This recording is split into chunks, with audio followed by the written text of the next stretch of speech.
part of the reasons, and I must say this, part of the reasons, even if there was no MK, even if I was not going to do anything, one of the things that I was not comfortable with throughout my years in Parliament, the 10 years in Parliament, was a culture of disruption and rudeness that characterized those that we served with. And all of those things were just planned, like, in a childish way, with no purpose. Sometimes even when there are areas of agreement, you realize that on this question we can agree. Why don't we sit down and agree on this issue and then we'll raise our issues robust? No, today we're going to disrupt.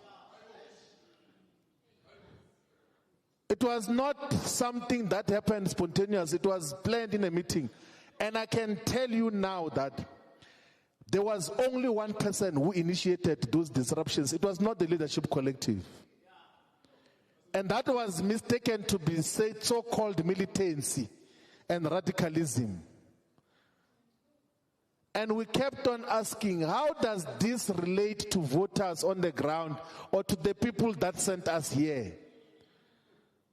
And that is why some of those things, there is 600,000 lesser people who voted for that organization because they realized, but we sent you to represent us there, but you are grandstanding.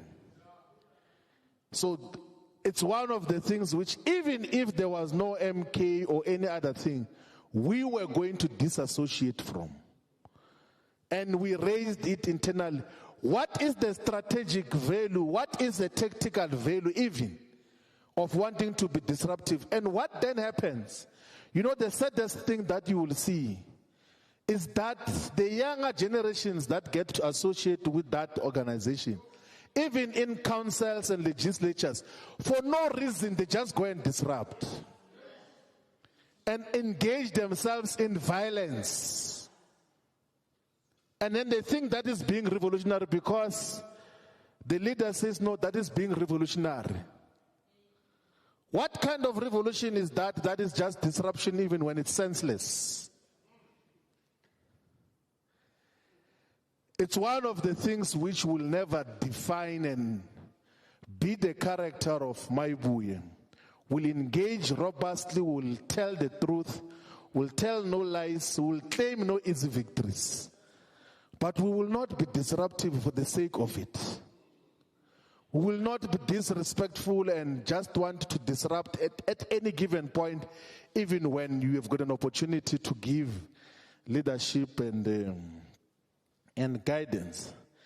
One of the things which coincidentally has got to define Maibuye is that it's not an ethnic organization. It will never be an ethnic or a tribal organization.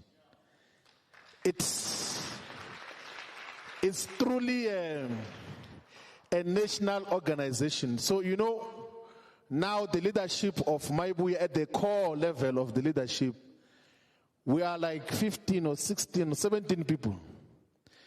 But if you were to just pay closer attention of the people that are within the leadership, 15 people.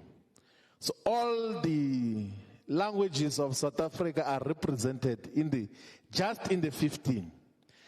Let's